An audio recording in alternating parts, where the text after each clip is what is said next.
வணக்கம் friends, welcome to Shalini's cuisine. இனி நம்ம பார்க்க போகிற ரெசிபி நல்ல டேஸ்டியான உருளைக்கிழங்கு மசாலா.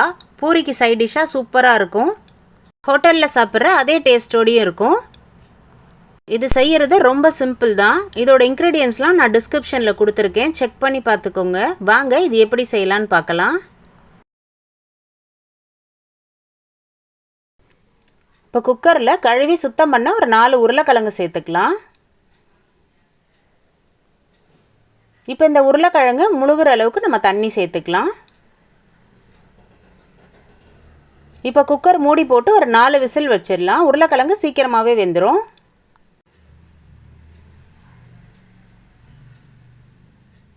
இப்போ ப்ரெஷர் நல்லா இறங்கிடுச்சு. இப்போ ஓப்பன் பண்ணி பார்க்கலாம்.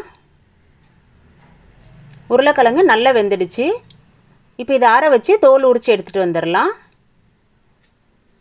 இப்போ இதை நல்லா மசிச்சு வச்சுக்கோங்க. தாளிப்புக்கு 3 டேபிள் ஸ்பூன் எண்ணெய் சேர்த்துருக்கேன். 1 டேபிள் ஸ்பூன் கடலைப்பருப்பு, 1 டேபிள் ஸ்பூன் உளுத்தம்பருப்பு. இப்போ இதை லைட்டாக செவக்க வறுத்துக்கலாம்.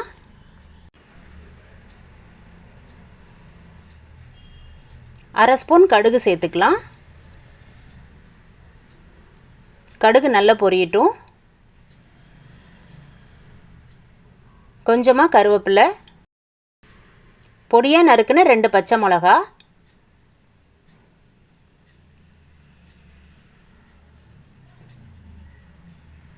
சின்ன துண்டு இஞ்சி துருவுனது. இப்போ இதெல்லாம் நல்லா எண்ணெயிலேயே நல்லா வதக்கி விட்டுடலாம். இப்போ நீல வாக்கில் நறுக்குன 2 பெரிய வெங்காயம் சேர்த்துக்கோங்க. வெங்காயம் இந்த மாதிரி நல்லா மெலிசாக நறுக்கிக்கோங்க. அப்போ தான் இந்த உருளைக்கிழங்கு மசாலா நல்ல டேஸ்ட்டாக இருக்கும். வெங்காயம் நல்லா வதக்கி விட்டுடலாம்.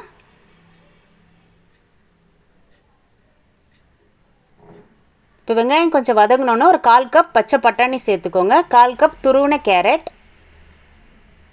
இப்போ இது எல்லாமே நல்லா எண்ணெயிலேயே நல்லா வதக்கி விடலாம். இப்போ பச்சை பட்டாணி கேரட் எல்லாமே நல்லா வதங்கிடுச்சு. இப்போ அரை ஸ்பூன் மஞ்சத்தூள் சேர்த்துக்கோங்க. இப்போ இந்த மசாலாவுக்கு தேவையான உப்பு சேர்த்துக்கலாம்.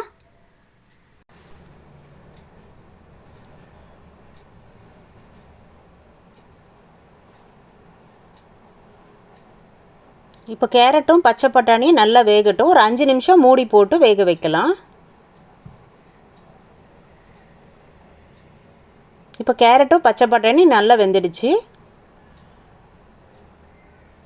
இப்போ நம்ம மசிச்சு வச்ச 4 உருளைக்கிழங்கு சேர்த்துக்கலாம்.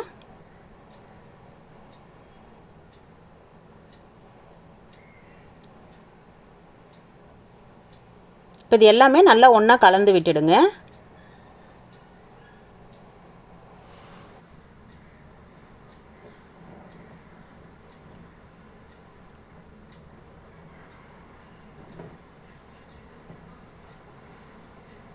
இப்போ இந்த மசாலாவுக்கு நம்ம தேவையான தண்ணி சேர்த்துக்கலாம்.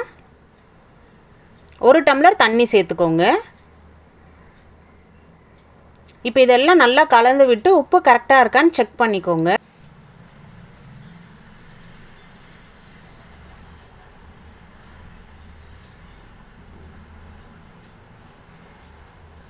இப்போ மூடி போட்டு ஒரு 5 நிமிஷம் குக் பண்ணலாம்.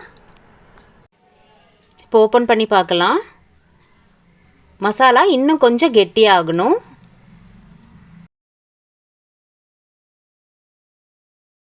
அவ்வளோதான், நல்லா பர்ஃபெக்டாக ரெடி ஆயிடுச்சு பாருங்கள். இப்போ பொடியாக நறுக்குன கொத்தமல்லி சேர்த்துக்கோங்க. அவ்வளோதான், நல்லா சூப்பராக ரெடி ஆயிடுச்சு பாருங்கள். ஹோட்டல் ஸ்டைல் உருளைக்கிழங்கு மசாலா. பூரியோடு சேர்த்து சாப்பிட்டு பாருங்கள், செம்ம டேஸ்ட்டாக இருக்கும். கண்டிப்பாக ட்ரை பண்ணி பாருங்கள்.